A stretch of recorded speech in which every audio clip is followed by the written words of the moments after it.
우리가 오늘 예결산을 위한 공동의회로 모이기에 앞서 하나님이 주신 재물을 어떻게 올바로 사용해야 할 것인가에 대한 예수님의 그러한 비유들이 누가복음 16장에 계속해서 여러 개로 나타나고 있는 것을 보게 됩니다. 예수님은 누가복음의 말씀을 통해서 적어도 이 세상을 살아가는 재물의 청지기로 살아가는 하나님의 백성들에게 기대하심이 있습니다. 그 기대하심이 16장에도 밝히 말씀을 드렸듯이 하나님과 재물을 겸하여 섬길 수 없다. 하나님이면 하나님, 재물이면 재물, 둘 중에 하나여야 한다. 그러면 예수 믿는 사람들은 가난해야 하는가? 이 질문이 발생을 합니다. 그렇지 않습니다. 하나님은 우리에게 주시되 풍성히 채워주신 하나님, 잘 살기를 원하신 하나님, 주님이 고린도전서를 통해서 예수님이 가난하게 오심은 우리로 부욕해 하기 위해서 오셨다고 말씀을 하십니다. 주님의 구원은 전인격적이지 영혼 구원만 주신 분이 아닙니다. 예수 그리스도를 믿으면 결코 믿는 자들을 주께서 부끄러움 당하지 않게 하십니다. 예수 잘 믿고 있는데 부끄러움 당한다. 그러면 그것은 생각 많이 해볼 문제입니다. 욕심 때문은 아닌지, 하나님의 원리를 따라 내가 경제활동을 한 것인지, 정말 하나님 뜻대로 나는 물질의 주인이 하나님이심을 고백하면서 그 물질을 청지기적으로 나는 사용했고 그것을 심었는지, 아니면 이 물질의 노예가 돼서 이 물질이 사로잡혀서 이것이 주인이 하나님이신 줄을 생각은 않고 물질의 포로가 된 나는 아닌지, 이 모든 것들을 통틀어서 주님이 그렇게 말씀하는 겁니다. 하나님과 재물을 겸하여 섬길 수 없다고. 하나님 것은 하나님 것으로 돌려드려야 마땅합니다. 여러분, 우리 인생을 살아가면서 우리는 신앙생활하면서 하나님이 죽은 하나님이다 안 믿습니다. 그렇게 눈에 보이지 않아도 살아계신 하나님, 보고 계신 하나님, 채우시는 하나님, 기적을 베푸시는 하나님. 오늘 안수집사회에서 이 찬양을 하셨는데 좀 몇 주간 이 찬양을 좀 정성일 집사님, 오전 예배 마지막 곡으로 좀 해주세요. 2월 한 달 동안 오전에 들을 때 이 찬양으로, 그러면 저도 다 배우면은 마지막 곡에서 오늘 오전에 얼마나 은혜 받았는지 몰라요. 속이 뻥 뚫린 느낌이에요. 주여, 우리 성도님들 이렇게 할 수 있는데 앞으로 옮겨질 것을 생각하면서 그 큰 곳에서 모든 사람이 확 함께 예배하며 찬양하며 하나님의 이름을 높이며 성령께서 은혜를 주시면은 1시간이 됐습니까? 점심 먹는 것조차도 잊어버릴 정도로 찬양하고 기도하고 교제하고 간증하고, 이런 날들이 좀 빨리 왔으면 좋겠다. 그런 은혜에 붙잡히는 그러한 부흥과 은혜의 역사들이 여러분 성림교회 안에 있도록 여러분 갈망하시고 사모하시면서 그렇게 여러분 기도해 주시기를 부탁의 말씀을 드립니다. 여하튼 오늘 본문의 말씀의 핵심은 그겁니다.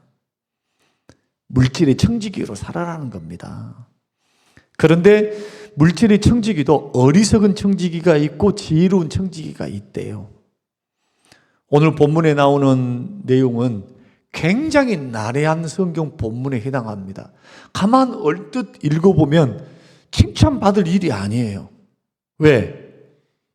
한 부자가 있었는데 자기 집에 청지기에게 재산을 딱 맡겨놓고 갔는데 낭비한다는 소식이 들른 겁니다. 소문에. 선생님, 주인님, 지금 당신이 지금 맡겨놨는데 지금 돈을 조금씩 빼먹는데요. 술 먹는데요. 친구들하고 놀아버린대요. 당신의 돈을 지금 슬쩍슬쩍 하고 있대요. 이 말을 들었다는 겁니다. 그 소문을 듣고 이 부자 주인이 따져 물었습니다. 청지기를 불러서 장부 가져와 봐라. 지금 돈이 얼마 남아 있는가? 꼼꼼히 따져 물으면서 보니까 정말로 이 사람이 낭비한 거예요. 쓸데없는데 너무나 돈을 많이 써서 자기를 위해. 그래서 뭐라고 경고하느냐? 해고할 거야? 이렇게 해놨어요. 화가 나니까 해고할 거야. 오늘 본문에 보면 예수님이 친히 하셨던 비유입니다. 그러자 해고를 당하면 먹고 살 일이 막막하잖아요. 먹고 살 일이 막막하니까 괴로움 가운데 지내다가 번뜩 생각이 들었습니다. 어떤 생각이 들었냐 하면은 아직은 해고당한 것이 아니니까 주인의 장부를 내가 갖고 있으니까 내가 좀 꼼수를 부리자. 그 꼼수가 뭐냐 하면은 내가 만약에 주인에게 빚진 자들을 내가 알고 있는데 그 빚을 탕감해 주면 내가 해고를 당할 때 그 사람들이 나를 생각해 주지 않겠는가? 오늘 본문의 비유가 그겁니다. 자, 빚을 탕감해 주면 거짓말로 빚을 다 탕감해 줘 본 거예요, 자기가. 그러면 나한테 나한테 은혜를 입었으니까 내가 해고당하면은 좀이라도 갖다 주지 않겠나? 혜택을 보지 않겠나? 이런 마음을 가지고 주인 몰래 뭘 하느냐? 빚진 자들 다 불러 모았어요. 싹 다, 한 사람씩.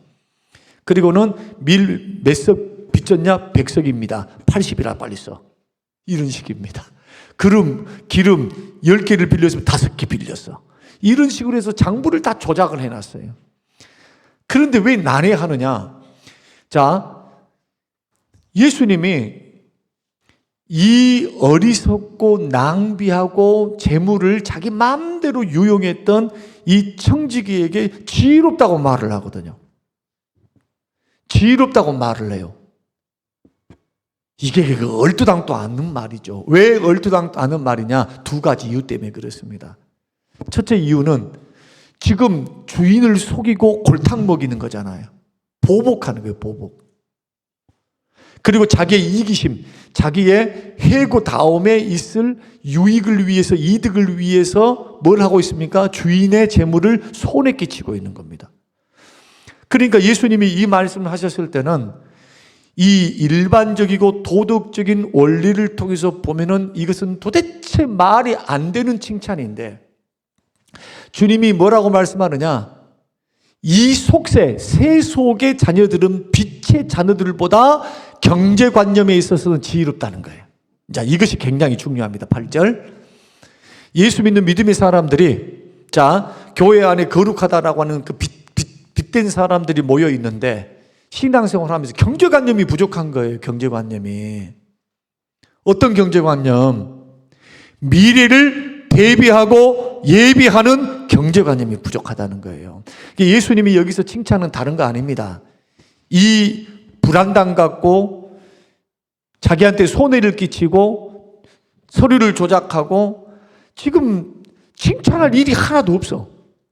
그런데 예수님이 어떤 부분을 칭찬하신 거 하면은 윤리적인 문제가 아닙니다. 손해를 끼친 것이 아니라 네가 너의 살 국리를 미리 대비했다는 겁니다. 미래를 대비하고 준비하는 삶, 이것을 가리켜 지혜롭다 그렇게 말씀하시는 거예요. 자, 예수 믿는 사람이 기도합니다. 죽으라고 기도만 하는 사람이 있어요. 기도만 하면 안 됩니다. 행동해야 됩니다. 어떤 사람은 행동만 먼저 하는 사람이 있어요. 기도해야 됩니다. 그럼 어떻게 해야 될까요? 기도하고 행동해야 됩니다. 순서 바꾸면 안 됩니다. 기도하고 행동해야 돼요. 하나님께 뜻을 묻고 반드시 삶에 행동이 일어나야 돼요. 특히 경제 문제는. 그러면 교회가 지금 공동의회를 합니다. 앞으로 1년 예산 살림을 우리들이 이제 이미 당회를 거쳤습니다.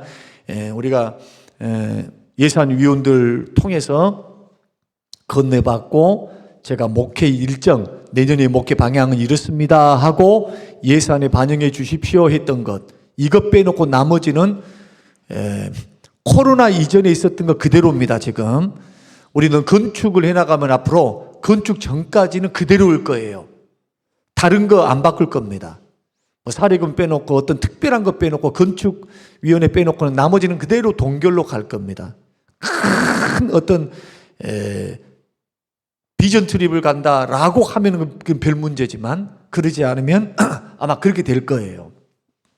근데 중요한 것은 예비하는 겁니다. 미래를 대비하는 겁니다. 기도만 하고 그때 가서 하겠습니다 하면 안 된다는 거예요. 여러분, 교회가 됐든지 여러분이 개인이 됐든지 성경은 미래를 위해서 준비하는 것을 부인한 적이 없어요. 이걸 가리켜 지혜롭다고 말을 합니다. 그래서 교회는 여러분의 경제관념도 마찬가지예요. 청지기로 살 때 계산을 할 줄 알아야 돼요. 하나님의 것이니까. 하나님의 것이니까 남기고만 가려고 하면 안 돼요. 돌아가실 때. 여러분 죽을 때 남기고만 가면 뭐합니까? 자식에게 일정 부분 주고 난 다음에는 쓸 만큼을 줬다면은 나머지는 주님 앞에 계산할 텐데, 여러분 계산 안 합니까? 주님 앞에 섰을 때 청지기사 계산 안 합니까? 계속해서 성경을 통해서 가르쳐 주잖아요. 계산이 남아있어요. 종말론적인 계산이 남아있어요. 청지기로서 계산이 남아있어요. 왜? 우리의 생명, 우리의 시간, 우리의 물질이 다 주의 것이기 때문에. 그래서 예수를 믿는 순간 우리의 주인이 소속이 바뀝니다. 신분이 바뀝니다. 예수 믿으면 신분이 바뀌어요. 예수 믿으면 제일 먼저 신분이 바뀌면 신분. 마귀의 자녀에서 하나님의 아들로 바뀌게 돼요. 그리고 하나님의 아들로 바뀐 우리들에게 하나님은 뭘 주시느냐? 은사를 주십니다. 천성적인 은사도 주시지만은 살아가는 과정 속에서 성령, 구원받은 백성들은 성령의 역사를 통해 다 한 가지씩 이상의 은사를 다 하나님이 주십니다. 성령께서 그 뜻대로 주시는 거예요. 돈도 아무나 갑부되는 거 아닙니다. 아무나. 재능도 있어야 되고 은사도 있어야 되고요. 사업하는 사람들은. 그리고 특히나 하나님이 열어주셔야 돼요. 은사도 있어야 되고 열어줘야 돼. 근데 은사도 없고 열어주심도 없으면은 좀 곤란해요, 사업은. 자, 은사는 없는데 열어주시면은 그건 엄청난 은혜죠. 그 은사는 있는데 하나님 안 열어줘. 그러면 그 별 볼 일 없는 거고.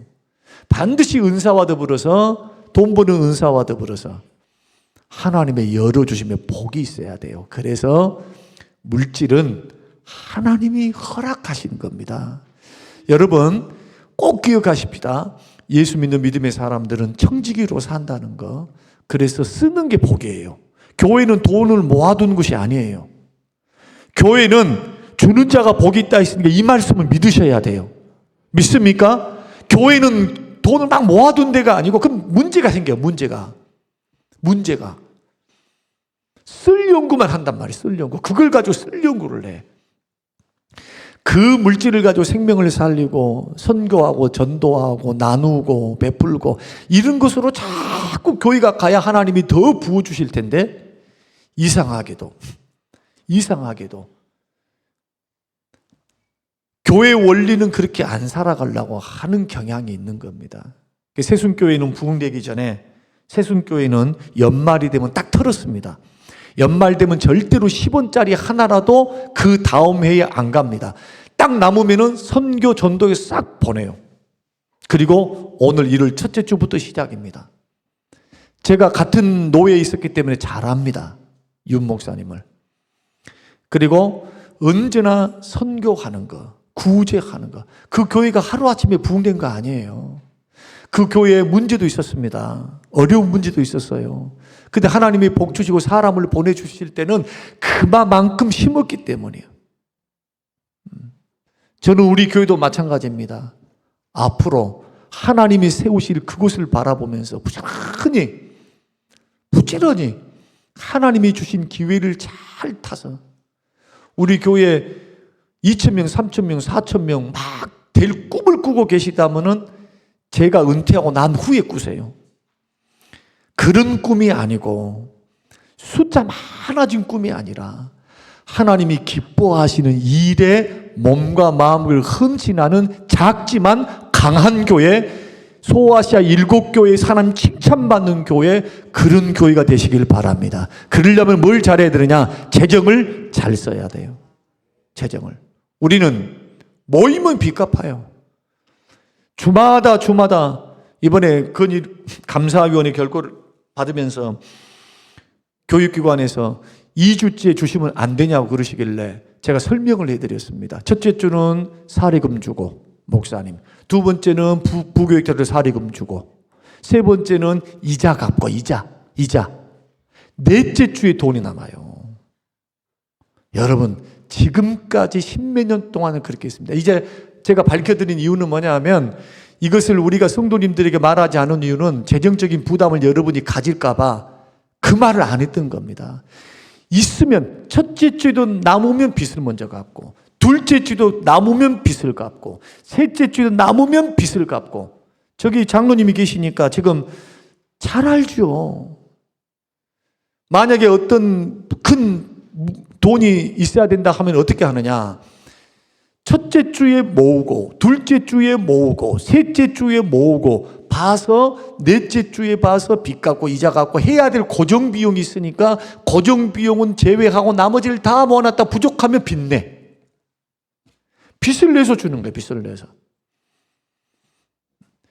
그렇게 해서 빚을 갚고 땅을 사고 했던 것이, 심어놓은 것이, 그 힘든 중에서도 저 땅을 샀기 때문에, 앞에를 터놨기 때문에 땅을 이 정도로 받을 수 있었던 겁니다. 하나님의 준비예요. 그때 우리 할 때 반대도 많았어요. 이 빚 많은데 뭐 땅을 사냐? 그때 준비 안 했으면 어떻게 할 뻔했습니까? 더 많이 했으면 더 좋았겠죠. 그러나 힘에 지나 빚에 찌들리면 목회가 안 돼요. 목회가 안 돼.